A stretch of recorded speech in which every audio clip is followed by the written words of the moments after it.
@play_light_produtora. WhatsApp 62992057336. É isso aí, de volta no programa Hamilton Espíndola. Está aqui comigo meu amigo Darcy Júnior. Darcy, seja bem-vindo.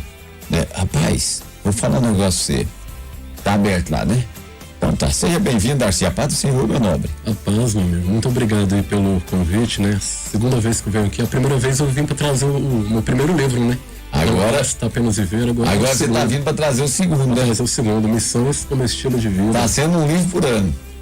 Eu espero que seja dessa forma, que continue assim, né? Glória a Deus. Darcy, quando eu cheguei um dia lá na prefeitura, pra quem não sabe, o Darcy é funcionário público, é servidor público. Sim. E ele tava lá trabalhando. Aí eu conversei com um amigo lá, que é até amigo em comum seu, o Isaías, né? Isaías. E aí, eu falando com ele, eu falei assim: rapaz, eu conheço o Darcy tem muitos anos. E ele falou: depois que você saiu, não tem, né? Aí, ele falou: que Darcy, rapaz? Eu falei: o Darcy, ué. O Darcy, rapaz. Mas que Darcy, rapaz? E ainda ficou naquela, ela falou assim: você sabia quem era, né? ele falou assim: mas não conheço nenhum Darcy aqui não. Rapaz, o Darcy, o menino do cabelo grande, falou: o Júnior. Ninguém conhece, quase ninguém conhece lá de Darcy, né? Todo mundo conhece por Júnior. O pessoal que me conhece por Darcy é mais o pessoal que estudou comigo, tipo na década de 90, né? Mais ou menos. Porque eu chamava Darcy Júnior. Aí o pessoal chamava pelo primeiro nome, Darcy. Mas depois dessa época pra cá, e sempre foi Júnior. Então tem um lugar que as pessoas falam: eu conheço o Darcy. Não, o Júnior, eu sei quem é. Falar em 90, aquela época foi a época que nós conhecemos, né? Sim. 96 para 97, nós estudávamos junto ali no colégio Professor Faustino, conhecido como Normal, porque na época era magistério. Magistério. Né? Inclusive, né, tem, né, há uma grande luta para retornar, né, esses cursos técnicos científicos como era na época, né? Magistério, científico, contabilidade, administração, né? Enfim, todos esses cursos se faziam no ensino médio naquela época. E aí há essa vontade, né, por parte de muitos, né, e até, né, de alguns do governo. Bom, mas naquela época que nós conhecemos, você gostava de umas músicas, mas não eram as músicas cristãs não, né, Darcy? Não, porque assim, na verdade, eu cresci no meio, assim, na minha família tem muito músico, e na minha família, eu cresci com a influência da música na minha família mesmo, mas assim, eu tenho tios meus que eles são guitarristas, né, assim, na verdade eu cresci ouvindo rock, cresci no meio do rock and roll. No meio do rock, eu lembro, era Sepultura, Pink Floyd, Iron Maiden, Black Sabbath. Eu lembro que quando a gente saía por ali pra praça ali, o Darcy tava lá com o violão. Então eu cresci no meio da música, então não tinha como não gostar, né? Eu cresci ouvindo e assim, e aí logo eu comecei a tocar também. 94, mais ou menos, 93, 94 eu já comecei a me envolver com música. Ainda logo eu já montei uma banda de rock pra mim, aí eu toquei em várias bandas de rock de lá pra cá. Eu lembro que na época eu gravei até um CD, gravei videoclipe, eu gravei um videoclipe lá no Jonas Duarte uma vez. Eu lembro dessa história. Com uma banda de punk rock, né, chamada Civilização. Foi época assim, foi época boa também, porque foi época que a gente fez muita amizade, conheceu muitas pessoas, mas era uma época muito doida mesmo, muita rebeldia, né? Era dessa forma. Eram as músicas que não eram muito de Deus, né? Eram as músicas diferentes, né? Ô, Pastor Darcy, posso assim dizer que você tem feito um trabalho aí, né, um trabalho missionário, né? De missões urbanas, né? Missões urbanas, né? Tem destacado um trabalho nas praças, né? Você tem chamado um projeto de evangelismo também, né? Nas casas de acolhimentos, né? Casas de reabilitações, comunidades terapêuticas, né? Comunidades terapêuticas. Você tem feito um trabalho com excelência e a gente tem observado que sempre você tem chamado alguns parceiros para esse projeto, dentro das casas e também nas praças. E no primeiro livro você começa contando, e aqui esse segundo livro você fala um chamado para a vida toda. Nesse segundo livro aqui, eu ainda não abri, ganhei um de presente agora, né? Mas eu vou ler rapidinho daqui a um tempo. Acho que eu vou, mais tarde nós vamos para Goiânia, acho que na minha ida para Goiânia eu leio esse livro. É 112 páginas. 112 páginas, bem tranquilo, bem. Eu gosto muito da leitura e tem hora que eu sou bem rápido. Em 2001, tinha um curso aqui em Anápolis, onde está construindo um prédio, vai ser, parece que até um hospital, ali na Goiás, em frente à igreja do Avivamento Mundial, não tem? Está construindo ali na Goiás, descendo. Ali tinha um... ali tinha um curso, não sei se você lembra, chamava Acadêmico. Eu estudei lá nesse curso. Você estudou? Eu estudei lá também, rapaz. Eu lembro que na época que eu estudei lá foi quando eu fui prestar vestibular. Eu também. Porque lá era assim, tinha cursinho preparatório para vestibular e cursinho para concurso público também. É isso mesmo. E na época eu lembro que eu estudei para me entrar para me prestar vestibular para ingressar na faculdade. Então eu estudei lá um ano. Eu estudei também um ano lá. Foi quando eu prestei para direito na Unip, passei, mas por questões financeiras eu não consegui andar no caminho, né, do universitário. Mas e aí, naquela época eu fiz um curso, leitura dinâmica, rapaz, mestre é bom, viu? Leitura dinâmica. Rapaz, ajuda demais, demais. Você faz uma leitura muito rápida, entendeu? Para quem gosta de ler, isso é um curso. É prático, entendeu? Então, nessa época, inclusive o Weber, que hoje é da CMTT também, na época nós fomos na mesma sala, né? O agente da CMTT, que teve um tempo também na Polícia Militar de Brasília e resolveu retornar para Goiás por qualidade de vida familiar, né? Então a gente fez o curso junto lá, foi muito bacana. Nessa época eu aprendi. Então a gente às vezes tem uma leitura um pouco mais rápida, mas pra gente é mais prático, né? Bom, eu vou estar lendo o seu livro aqui, mas assim, só um trivialzinho do livro aqui para nós poder trazer a curiosidade para os nossos ouvintes, Darcy. Sim, claro. Então esse livro aí, como eu falei, o primeiro livro ele foi um livro mais evangelístico, né? Aquele primeiro. Foi convidando pessoas que ainda não caminhavam na caminhada cristã, pessoas que não conhecem a palavra de Deus, a estar conhecendo, a estar caminhando, conhecendo a palavra de Deus. E agora esse segundo já é um pouco diferente, a vertente dele é mais assim, já é para pessoas que já estão na caminhada cristã já há algum tempo, porque ele é um livro que ele fala sobre 3 tipos de missões. Ele fala sobre missões urbanas, né, que é o tipo de missão que a gente desenvolve. Ele fala sobre missões transculturais e sobre missões nacionais. Então o livro é dividido em 3 tipos de missões, né? Uma tríade então, a nacional, internacional e urbana. E urbana, justamente. Aí a urbana é esse tipo de trabalho que a gente faz de rua, em clínica, em casas, né? Em casas de apoio, abrigo de idosos. Porque é interessante, você trouxe aqui uma tríade, mas ela não se preenche total nas missões, né? Tem mais vertentes, por exemplo. Claro. Eu estive num projeto Calunga. Sei. Eu vi sim. Comunidade Calunga. E aí a gente lá é uma cultura totalmente diferente, mas muito diferente, né? Em diversos aspectos, viu? Que é uma missão, já não é missão urbana, né? Então é a transcultural, como a transcultural, ela você já vai para outra nação, para outra etnia, para outro tipo de povo, com culturas diferentes, né? Os Calungas é Brasil, né? Mas são descendentes do povo afro, né? Tem diversos projetos missionários lá dentro, inclusive da Igreja Batista, que tem feito um excelente trabalho de apoio, né? De assistência, de apoio médicos, enfim. Quando nós estivemos lá, a igreja nossa esteve lá, levamos um projeto, né? Onde muitas pessoas tiveram a reestruturação dos dentes, entendeu? Que a água de lá é muito saloba, entendeu? A mesma água do banho é água de lavar a roupa, é água de lavar vasilha, faz tudo com a mesma água, entendeu? Não sei hoje, naquela época que a gente foi era dessa forma. Então eu acredito que coopera também para isso. Então a gente fez ali um momento muito bacana, a igreja, né? Eu falo a gente que foi a nossa igreja, que foi lá e fez esse momento missionário, tivemos participando, foi muito importante. Tem outras missões transculturais também, indígenas, enfim, né?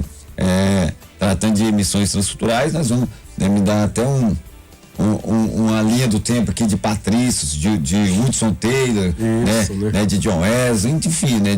Se a gente for de Spurgeon, se a gente for buscar, né, história, se a gente vai buscar esses missionários transculturais. Pra você ter ideia, pai, ao longo dos anos, A gente fala tanto de John Wesley, o camarada, ele morreu, o que ele tinha de pertences dele era a capa dele, a roupa do corpo e o chapéu, né? Isso mesmo. Mas é um homem que embrenhou nas missões, né, por ganhar e resgatar vidas. Mas vamos pra cá, vamos pro Darcy Júnior aqui. Sim, claro. Vai lá, Darcy. Então, aí assim, esse livro é dessa forma. Eu abordo um pouco sobre missões transculturais. Assim, eu falo sobre como o missionário tem que assim, se preparar, né, para uma missão transcultural, estudar a língua, estudar a questão da alimentação, porque isso às vezes assim, choca muito. Às vezes a pessoa quer fazer uma missão fora do Brasil, mas chega lá e ela não consegue se alimentar, comer a mesma comida que aquele povo, que aquela comunidade come. Então isso acaba sendo uma barreira muito grande. Questão de língua, questão, por exemplo, de você chegar lá e não querer mudar a cultura deles. Às vezes isso é uma falha que acontece um pouco com alguns missionários, porque às vezes um missionário sai daqui do Brasil, aí ele vai para a Índia, por exemplo. Aí ele chega lá, aí ele quer mudar a cultura de lá, sabe? E assim, e de que forma eu acredito que tem que ser feita essa obra missionária? É você procurar primeiro a confiança, você conquistar a confiança daquele povo, para aí sim você começar a trabalhar neles e mostrar para eles o que da cultura deles pode permanecer e o que da cultura deles vai contra o evangelho, entendeu? Então você primeiro conquistar a confiança deles para eles te ouvir. E às vezes o que acontece, a pessoa chega lá e já pregando o evangelho, pregando, sem preparo nenhum assim, nessa questão. E aí o que acontece? Aí o coração deles fecha pro evangelho. Aí eles não ouvem, falam assim, pô, mas o cara veio aqui para querer mudar a gente, entendeu? Então eu trabalho um pouco sobre isso na questão transcultural. Ao invés do Deus libertador, o Deus opressor. Isso aquela coisa assim, pô, mas o cara tá querendo me prender. Aí já entra aquela coisa, o cara quer me prender na religião dele, entendeu? Aí já entra aquela questão de religião. Então eu falo um pouco sobre isso também, a questão do preparo missionário, como a igreja tem que preparar o missionário para enviar também. E depois que enviar, manter ele lá também, né? Porque eu já vi relatos assim de alguns missionários que eles foram enviados e depois que eles foram enviados, a igreja parou de manter, de ajudar eles. Então assim, a pessoa acaba ficando meio que sozinha, entendeu? Então eu falo sobre isso tudo no livro também. Deixou o missionário na chapada. Aí não pode. Deixou na chapada, isso mesmo. Tem que cuidar do missionário, entendeu? Claro, sim. O cajado, ele é árduo para quem tá lá. Darcy, você falando algo aqui importante. Nós chegamos lá, nós acabamos tomando um pouco de água de lá, sabe? Rapaz, teve uma situação muito complicada com alguns irmãos lá, entendeu? Desinteria, enfim, entendeu? Porque não estava acostumado com a água de lá, enfim, com a comida de lá. Então isso é importante, fazer, na verdade, esse mapeamento, né, antecedente, né, ao projeto missionário, né? Buscar conhecer a cultura, né? As comidas, né? A culinária de lá. A culinária em geral, né? E buscar também conhecer de fato também a religião predominante na região. Isso, justamente. Né? Eu achei bonitinho, outro dia tivemos uma conferência missionária na igreja. Meu Deus do céu, me deu um branco aqui agora o nome do pastor. Eu tô com a fisionomia dele na cabeça, mas me deu um branco aqui do nome dele. E ele falando lá sobre as questões espirituais dentro da cultura indígena, entendeu? E aí ele foi pregando e foi mostrando.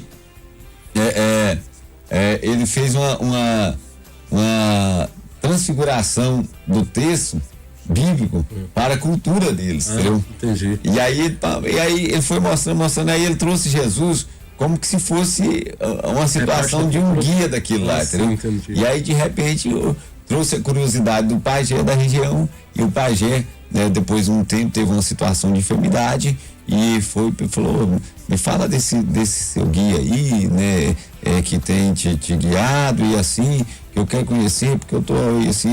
E ele falou, não, vamos falar com o meu guia e nós vamos... E se você contextualizar a missão de acordo com a cultura deles, né? Isso é algo muito interessante mesmo. E isso esse missionário, pastor missionário Oséias, que está na Amazonas e fez um trabalho internacional também. Esqueci até o nome dele. Mas aí ele pregando, ele disse que fez esse trabalho, né? Deus trouxe a restauração para esse pajé. Hoje esse pajé é cristão, acredita em Cristo. Mas por quê? Por causa desse trabalho. Então é importante conhecer a cultura, a religião, né? Para que venha trabalhar de forma que o evangelho chegue até essa comunidade. É tão importante isso, Darcy, que Paulo escreve, né? Não importa de que forma o evangelho seja pregado. Ele tem que alcançar as vidas. Assim que pregue, né? É assim que pregue. Né? E, então o que acontece? Se Paulo, que foi o primeiro missionário transcultural, né, meu ponto de vista, teve esse entendimento, porque nós não, hoje, né, no século 21, né, que temos diversas tecnologias, nanotecnologia, né, um computador na palma da mão, porque nós não podemos, antes de ir ao campo missionário, conhecer primeiro. Estudar. Né? Isso mesmo. Você falando isso aí de Paulo, tem até aquela passagem de Paulo, quando Paulo está pregando lá no Areópago, né? Que é o lugar onde ficavam os filósofos ali de Atenas. Deus desconhecido. E aí ele pregando, ele usa justamente isso. Ele olha todos os deuses, os altares, e aí ele vê um altar vazio, né? Vazio. Aí ele fala, eu vou usar esse altar para pregar a palavra de Deus. Ele fala, esse Deus que vocês adoram sem conhecer, é justamente esse que eu vim ensinar para vocês. Através daquele altar também. É isso que é contextualizar a obra missionária. É isso aí. É você usar elementos deles para trazer a mensagem do evangelho. É isso mesmo. E é onde que trouxe a atenção, né, do público presente, né? Justamente porque ele usou, né, uma ferramenta que trazia o desconhecimento, mas que trouxe a curiosidade. Né? Então, assim, é dessa forma que o evangelho é pregado, e foi dessa forma que ele foi alcançando a Ásia, né?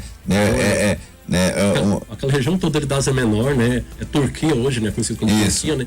Alcançou aquela região toda ali.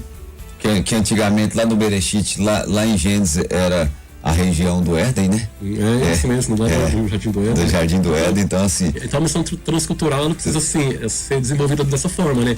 Sem você querer mudar a cultura, mas você acrescentou, encaixar o evangelho, você falou, encaixar o evangelho e aos poucos ir tirando aquilo que é antibíblico daquela cultura. Então é isso. Né? É verdade. Falando em cultura, você ainda toca umzinho no rock, não toca? Ou não? Eu toco sim, toco. Rapaz, eu ainda tenho vontade de montar uma banda de rock pra mim, sabe? Porque já tem muitos anos que eu não toco com banda mesmo. A última vez que eu toquei com banda foi em 2001. Então já tem o quê? Tem 22 anos, né? Eu tenho vontade ainda de voltar, mas por agora não dá, porque assim, a correria de família, trabalho, menino pequeno pra estar cuidando. Fazendo aniversário de menino, né? Sim, fazendo aniversário. Há pouco teve o aniversário do meu menino. E foi massa pra caramba do Pietro, né? Uma vez na minha vida, né? A vida da minha esposa, da Daniela. Então, assim, mas eu ainda penso assim um dia em montar uma banda de... Você tá com dois, né? O Pietro e mais um, né? Hã? É o Pietro e mais um, não, né? É só o Pietro. Ele fez 2 anos? 5 anos. Cara. 5 anos, rapaz, até é grande. Passa rápido, né? Rapaz, mas isso, como você diz, vai passando, o tempo voa. O tempo voa. Meu amigo Darcy, para nós finalizar, nós queremos ouvir o senhor cantando aí, adorando o Senhor, né? E puxa uma mais no estilo aí do que você tocava antigamente, não sei, dá certo ou não? Não, toca o que você quiser, toca o que você quiser e canta o que você quiser. Que é cantor, pregador, missionário. Deixa eu ver aqui. Não, fala assim, eu vou cantar, tem uma canção aqui. Deixa eu ver aqui. Eu acho ela bonita, ela é uma música bem conhecida, mas é uma música de um cantor também, de um roqueiro, que eu acho bacana. Lá no Instagram, pra te acompanhar, é Darcy Júnior e Dani. Darcy Júnior e Dani. Justamente. Darcy Júnior e Dani, viu? Acompanhe o Darcy no Instagram. E acompanhe também o novo livro, Missões como Estilo de Vida, né? Missão de Deus, entendeu? Então acompanhe lá, né? Darcy Júnior e Dani. É isso mesmo. E Dani, tá? É assim, ó, é uma música conhecida, é do Metal Nobre, é uma música que eu acho bonita a letra dela. Eu ia falar Metal Nobre. Tá vendo? É assim, ó. Vai por tua vida, vai mesmo sem saída, vai em qualquer situação. Te digo não vai entregar tua vida, Deus tem sempre uma saída, seja qual for a situação. Louve a Deus, louve a Deus.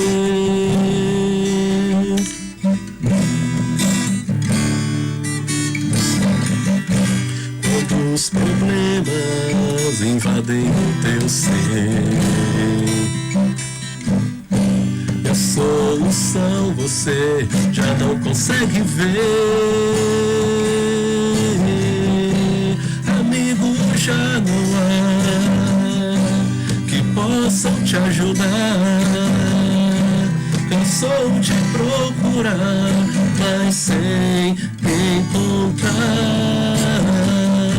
Já em teus olhos lágrimas não há, e os teus sonhos fogem de tuas mãos, sozinho a seguir, sem uma direção. Cansou de procurar, mas sem encontrar. Então louvai por tua vida, louvai mesmo sem saída, louvai em qualquer situação. Eu te digo, não vai entregar tua vida. Deus tem sempre uma saída, seja qual for a situação. Louve a Deus, louve a Deus. Metal Nobre, que é isso, hein, rapaz? É uma música bonita, né? Tem outras músicas deles bonitas, mas não dá pra tocar só na guitarra, mais pesada. Mais pesada, né? Essa aqui é muito bonita. Darcy, só gratidão por você nos atender nessa tarde, falando aqui do seu projeto, do livro, que na verdade não é seu projeto, o projeto é de Deus. Sim, Missões, né? Está no coração de Deus. Justamente, é isso mesmo. Na minha igreja tem uma frase na saída, na porta: ao sair desse templo, você está pisando em terras missionárias. Aí, tá vendo? É isso mesmo, é muito bonito. Saiu de dentro do templo, já está pisando em terras missionárias. Então, missões está no coração de Deus. Então, tem uma frase uma frase que diz assim, eu não sei o autor dessa frase, me fugiu da mente agora, mas a frase fala assim, que todo cristão, ele é um missionário. Como é que é? Não? Todo homem com Deus é um missionário, e todo homem sem Deus é um campo missionário. É verdade. Então é isso, né? Forte, hein? Todo homem sem Deus é um campo missionário. Todo homem com Deus é um missionário. Muito boa. Darcy, só Deus te abençoar. Tá? Você, Daniel, Pietro, sua família, Deus, conte sempre conosco. Nós estamos aí, né, com o projeto de estar sempre abrindo aqui oportunidades do programa para destacar, né, falar de diversos projetos, em especial, né, a respeito do Evangelho de Cristo. Tá? Sim, muito obrigado pelo convite. Deus abençoe todos aí, os irmãos aí que contribuem para que o programa aconteça aí. Deus abençoe a vida de todos vocês. É isso aí, Missões com Estilo de Vida. Falou conosco meu amigo Darcy Júnior. Acompanhe nas redes sociais, no Instagram, Darcy Júnior e Dani. Beleza? Isso mesmo. Simbora, obrigado.